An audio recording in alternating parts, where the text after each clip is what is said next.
सदस्य होने का एक ही मापदंड है, योग्यता।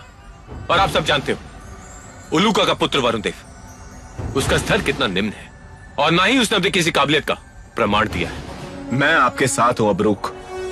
वरुण देव की नियुक्ति मुझे स्वीकार नहीं। बिल्कुल सही। यदि अंतिम इच्छाओं के आधार पर हमने नई परंपरा चला दी तो हमारे पूर्वजों की सोच और हमारे पितरों के योगदान का अपमान करना होगा।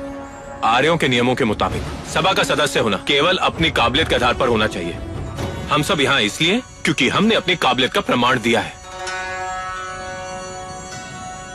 वरुण देव को बुलाओ। आपको बुलाया है अंदर।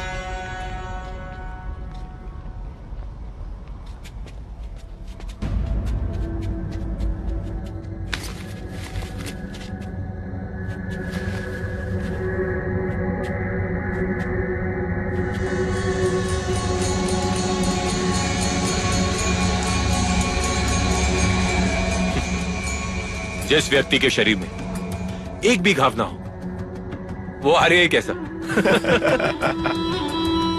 स्मरण रहे, हम यहां एक सुंदर आर्य का चुनाव करने नहीं आए, बल्कि एक ऐसे योद्धा का चुनाव करने आए हैं जो वीर कायस्थ का स्थान ले सके। सभी सभासद एक मत हैं, किंतु वीर कायस्थ की अंतिम इच्छा का सम्मान तो करना ही होगा। ऐसे में सभा का क्या निर्णय है? प्रमाण, योग्यता का प्रमाण। फिर तुम ही कोई परीक्षा सोचो, जिसके बाद वरुण देव की योग्यता या अयोग्यता पर किसी को भी संदेह न रहे। जी पुरोहित, किंतु मेरा संदेह अगर सही निकला तो वरुण देव के स्थान पर किसी और आर्य का चुनाव किया जाएगा। कोई भी आर्य पुत्र सभासद बनने के लिए अपनी योग्यता सिद्ध करना चाहे तो वो वरुण देव के साथ परीक्षा में सम्मिलित हो सकता है।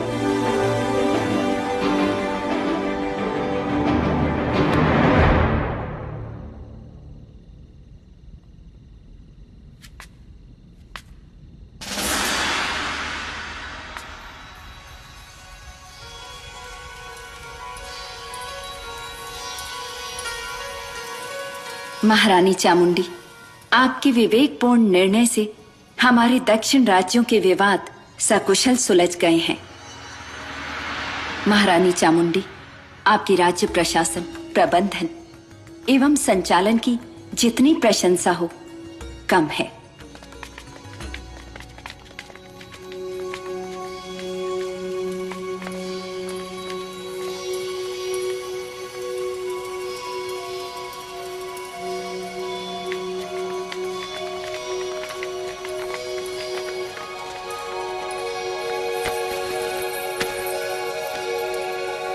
द्रविड़ सिंहासनपति अर्वमुदन, आप कुछ परेशान लग रहे हैं।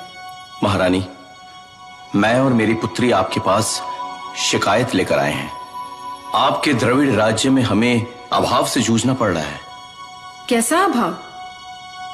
क्या कमी है हमारे पति को? प्रेम की कमी, दुलार की कमी, स्नेह की कमी और इस बच्ची की अम्मा की ध्यान दृष्टि की कमी।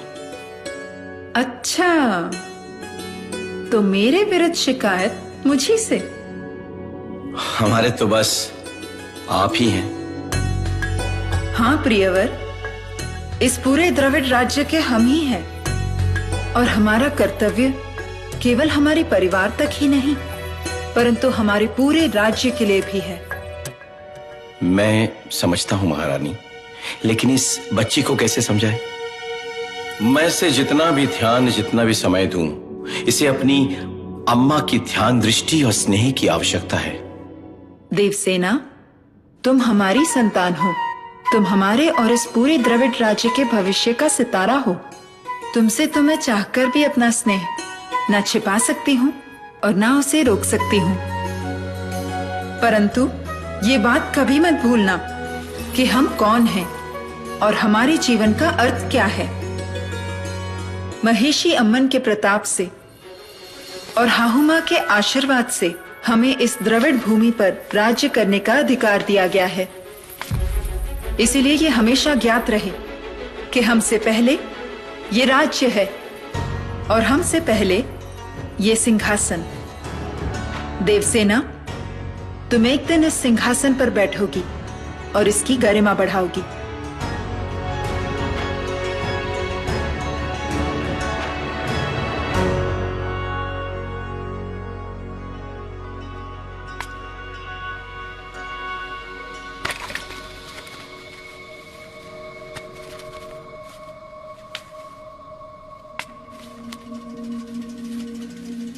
अप्पा,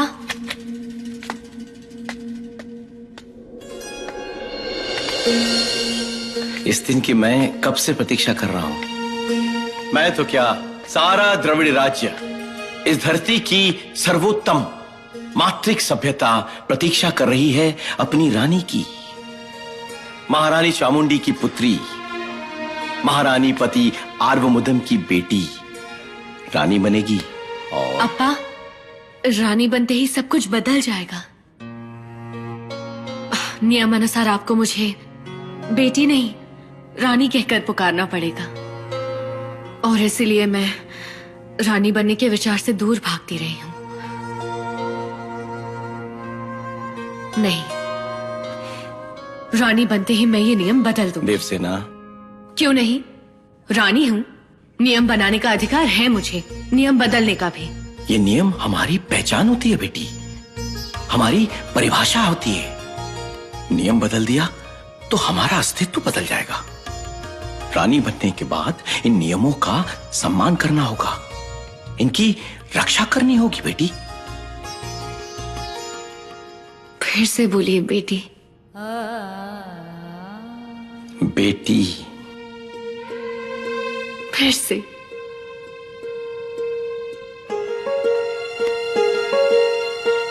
बेटी, अप्पा, मेरी बेटी। रानी बनते ही एक और बात बदलेगी। वो क्या है? तुम्हारे कुछ शुभ चिंतक तुम्हारे शत्रु बन जाएंगे। लेकिन मैंने किसी का कुछ नहीं बिगाड़ा, मेरा कोई शत्रु नहीं है।